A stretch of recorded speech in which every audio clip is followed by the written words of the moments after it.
안녕하세요. 보람의 건강 실속정보 보건실 진행을 맡은 아나운서 여의주입니다. 서울대병원 운영, 서울특별시 보람의 병원 암센터와 함께하는 국가 6대암 바로 알기. 5번째 주제는요. 어린 아이들과 남성분도 함께 보셔야 할 여성암 이야기인데요. 바로 자궁경부암입니다. 안녕하세요. 네, 안녕하세요. 네, 안녕하세요. 보람의 병원 산부인과에서 부인암을 전공하고 있는 이택상이라고 합니다. 보람의 병원 방사선종양학과에서 자궁경부암에 대한 방사선 치료를 담당하고 있는 위찬우 교수라고 합니다. 교수님, 자궁경부암의 가장 좀 대표적인 증상이 어떤 게 있을까요? 모든 암이 다 마찬가지이긴 한데요. 대부분의 경우에 아주 극초기에는 증상이 없는 경우가 자궁경부암도 마찬가지이고요. 이제 어느 정도 암덩어리가 형성이 되게 되면은 이제 초기 증상으로 제일 흔한 게 질출혈이라고 할 수가 있는데요. 폐경이 되신 분들이 뜬금없이 출혈을 호소해서 병원에 오시는 분들이 가장 흔하게 이제 처음 방문을 하시게 되는 경우고, 부부 생활을 한 이후 직후에 출혈이 생긴다거나 그런 경우도 이제 꽤 흔한 경우가 되겠고요. 많이 암이 진행된 경우에는 출혈 이외에 암덩어리가 골반을 압박함으로써 생기는 골반통이라든지 뭐 허리가 아프다고 하시는 분들도 있고, 그런 압박 증상이 이제 말기에 생길 수 있는 것이고, 모든 암이 마찬가지듯이 초기에는 증상이 없는 경우가 많으니까 조기 검진의 중요성이 항상 강조가 되고 있습니다. 네. 그렇다면 이 자궁경부암의 발생 요인에는 또 어떤 것들이 있나요? 사실 암이라고 하는 것이 한 가지 요인에 있어서 발생을 하는 것은 아니긴 하지만, 그래도 자궁경부암은 원인 인자가 비교적 뚜렷한 암 중에 하나인데요. 이제 인유두종 바이러스라고 하는 그런 감염이 어떤 세포 변형을 일으키는 직접적인 원인이라고 이제 오래전에 밝혀졌고요. 그럼 이제 어떤 분들이 이제 인유두종 바이러스에 잘 감염이 되느냐의 문제에 있어서는 정상적으로 성생활을 유지하는 분들한테는 그런 게 흔하게 발생 안 되지만, 성접촉의 파트너 수가 많다든가 또는 이제 성접촉 연령이 굉장히 어리다거나 이런 분들에 있어서 인유두종 바이러스의 감염 빈도가 굉장히 높기 때문에 상대적으로 자궁경부암의 위험이 높다고 할 수가 있겠죠. 여성분들이 이제 흡연을 하는 경우도 상대적으로 그렇지 비흡연자에 비해서 이제 발생 빈도가 높다고 또 알려져 있기도 합니다. 네. 네, 교수님, 그렇다면 이 수술의 절제 범위나 또는 수술 후의 후유증에는 어떤 것들이 있을까요? 다른 암과 마찬가지로 이제 초기에는 수술적인 처치로 인해서 이제 완치가 될 수 있는 그런 가능성이 높은 시기인데, 자궁 보존을 원하는 경우에는 아주 극초기인 경우에는 일부분만 국소적으로 절제를 해도 치료가 가능한 것으로 되어 있고요. 출산을 다 종료하신 분들은 다른 양성 질환으로 인해서 자궁 절제를 하는 그런 형태의 단순 자궁 절제만으로 이제 거의 완치가 되고요. 암이 어느 정도 1기 중반을 넘어선 이후에는 암이 가 있을 가능성이 있는 주변 조직을 충분히 절제를 해야 되기 때문에 이제 수술 범위가 커지게 되죠. 이제 질 상단부라든지 자궁 경부의 주변 조직까지 다 충분히 절제를 해야 되기 때문에 수술 범위가 커지게 되고, 그게 따라서 이제 수술 이후에 약간의 후유증이 남을 수가 있는데, 제일 흔한 것인 소변 보는 기능이 좀 떨어질 수가 있어요, 일시적으로.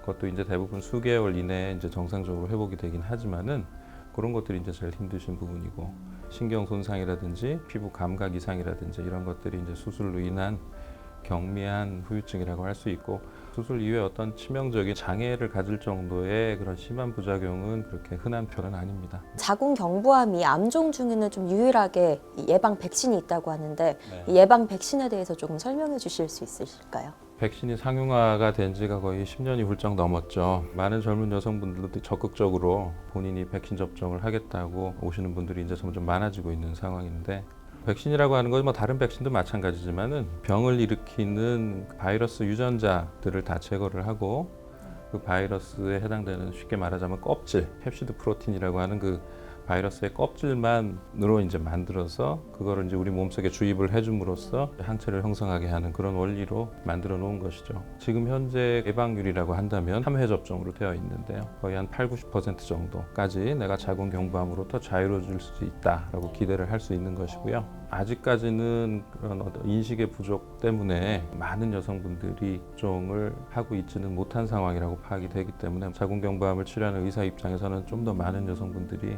접종을 좀 해서 앞으로 경부암으로 고생하시는 분이 없기를 바라는 마음입니다. 네. 그렇다면 남자아이들도 여자아이들과 마찬가지로 예방 백신을 맞아야 할까요? 사실은 인유두종 바이러스의 감염은 남자한테도 생길 수 있지만 남성 자체의 어떤 생식기 구조가 다르기 때문에 여성처럼 암을 일으키는 경우는 그렇게 흔하지는 않고요. 그렇지만 다른 여성으로 이제 전파를 시킬 수 있는 그런 포텐셜이 생길 수 있기 때문에 남자에서도 생길 수 있는 어떤 생식기 사막이라든지 그런 거를 예방하는 목적으로 접종을 해도 충분한 효과를 기대할 수 있다고 볼 수 있습니다. 사실 백신을 맞아서 효과를 보지 않는 연령은 없어요. 아무 연령대나 사실 본인이 결심을 하게 되면 이제 맞으면 되는데, 그래서 가장 효과를 보는 연령층이라고 하는 것이 이제 가장 가능한 한 어렸을 때 성접촉이 시작되기 직전 연령, 우리나라의 최저 접종 연령이라고 권장하는 것이 9세에서 13세 사이, 남자애들도 마찬가지고요. 현재까지는 백신의 효과적인 측면에서는 45세 정도까지 백신을 맞으면은 충분히 자녀 여명 기간 동안에는 백신의 효과를 기대할 수 있다, 이렇게 돼 있습니다. 현재. 네, 마지막으로 지금 영상 보고 계시는 시청자분들께 한마디 부탁드립니다. 10년 전과 비교를 한다면 자궁경부암의 발생 빈도가 조금은 감소하고 있는 추세인 건 다행입니다. 그렇다고는 하지만 아직까지 안심할 수 있는 단계는 아닌 것이고요. 특히 딸아이를 가진 부모님들께서는 접종 연령에 맞춰서 백신 접종을 적극적으로 장려를 해주시고, 그렇다고 해서 백신을 맞으면은 앞으로 산부인과에 가서 자궁경부암을 검진을 하지 않아도 되느냐 하는 것은 아니기 때문에 성생활이 시작된 성인의 경우에는 정기적으로 방문을 해서 자궁경부암 검사를 게을리하지 않도록 집에서부터 자제분들께 교육을 적극적으로 해주시기를 당부 말씀드리겠습니다.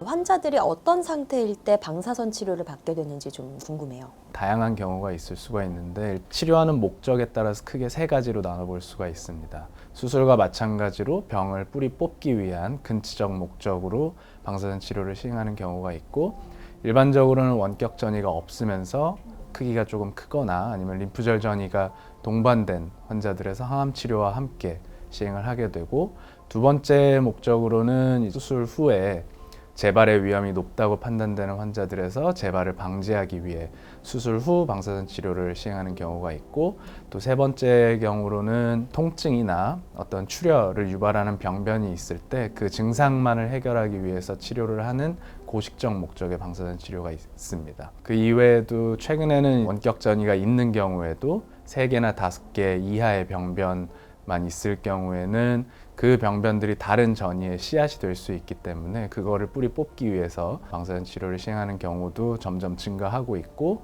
재발한 경우에도 다시 한번 완치 목적으로 방사선 치료를 시행해 볼 수 있는 경우들이 있습니다. 모든 환자들한테 해당하는 것은 아니고요. 방사선의 치료 과정에 대해서도 조금 설명해 주실 수 있으실까요? 방사선 치료를 하기로 결정이 되면 일정을 잡고 모의 치료라는 과정을 거치게 됩니다. 모의 치료는 이제 실제 치료는 아니고 치료 계획을 시작하는 단계인데, 실제 치료 때와 같은 자세 그리고 필요한 고정기구들을 사용해서 CT 영상을 촬영을 하게 되는데, 이 CT 영상을 토대로 담당 의사가 방사선 치료 계획을 세우기 때문에 아주 중요한 과정이 되겠습니다. 그래서 일반적으로 치료 계획이 완성이 되면 하루에 한 번씩 병원을 방문해서 치료실에서 치료를 받고, 계획된 치료가 모두 종료된 후에는 부작용 그리고 치료 효과를 평가하기 위해서 외래를 통해 추적 관찰을 하게 됩니다. 이 외부 방사선과 내부 방사선 이렇게 두 가지 종류가 있다고 들었는데 치료법에 어떤 차이가 있나요? 일단 용어에서 확인할 수 있듯이 내부와 외부의 차이가 되겠는데요. 이제 외부 방사선 치료는 몸 밖에 위치한 선형 가속기에서 발생시킨 X선이 밖에서부터 우리 몸을 투과하고 우리가 원하는 위치에 방사선량을 전달하는 그런 치료가 되겠고, 내부 방사선 치료는 용어 그대로 우리 몸 속에 위치한 방사선원에서 방사선이 발생해서 주변의 암세포를 죽이는 치료가 되겠습니다. 특히 자궁경부암 같은 경우에는 림프절 전이도 잘하고 주변 조직으로 침윤을 잘하는 편이기 때문에 외부 방사선 치료를 이용해서 조금 넓은 범위를 치료를 하고, 그 이후에 내부 방사선 치료를 이용해서 좀 더 높은 선량을 남아있는 자궁경부의 암세포에 전달하는 그런 치료가 되겠고, 물리적 특성상 내부 방사선 치료가 주변에 더 높은 선량을 전달하기에는 좀 유리하지만 넓은 범위를 치료하기에는 외부 방사선 치료가 더 유리합니다. 사실 환자 입장에선 방사선 치료에 대한 무서움도 굉장히 클 것 같은데 환자들이 좀 주의해야 될 사항이 있을까요? 제일 중요한 건 당연히 어떤 지시사항에 따라서 열심히 치료를 받는 것이 중요하고, 물론 방사선 치료 때문에 여러 가지 부작용이 생길 수 있습니다. 치료 중에도 생길 수 있고 치료 후에도 생길 수는 있는데, 심각한 정도의 부작용이 생기는 경우는 굉장히 드물기 때문에 그때그때 불편한 증상이 생겼을 때 의료진에게 자세히 전달을 해주는 게 중요하고, 생기지 않은 부작용에 대해서 미리 너무 걱정할 필요는 없을 것 같습니다. 그리고 방사선 치료를 받게 되면 공통적으로 식욕이 좀 저하가 되고 속이 안 좋아지는 경우가 좀 있기 때문에, 그렇다고 하더라도 식사를 잘 챙겨 드시면서 전반적인 체력을 잘 유지하는 게 방사선 치료뿐만 아니라 항암 치료도 같이 이겨내는 데 도움이 될 것 같고, 당연히 담배를 태우시던 분들은 금연을 하셔야 됩니다. 네, 교수님 그럼 마지막으로 자궁경부암 환자들에게 한마디 조언 부탁드립니다. 자궁경부암의 방사선 치료는 방사선 치료의 역사와 함께 했다고 할 수 있을 정도로 굉장히 많은 연구가 이루어져 왔고, 또 방사선에 굉장히 반응을 잘 하는 암종 중에 하나입니다. 환자분들께서는 열심히 치료받으시면 암세포들이 잘 제거될 확률이 높으니 의료진과 합심하여 열심히 치료받기를 권해드립니다.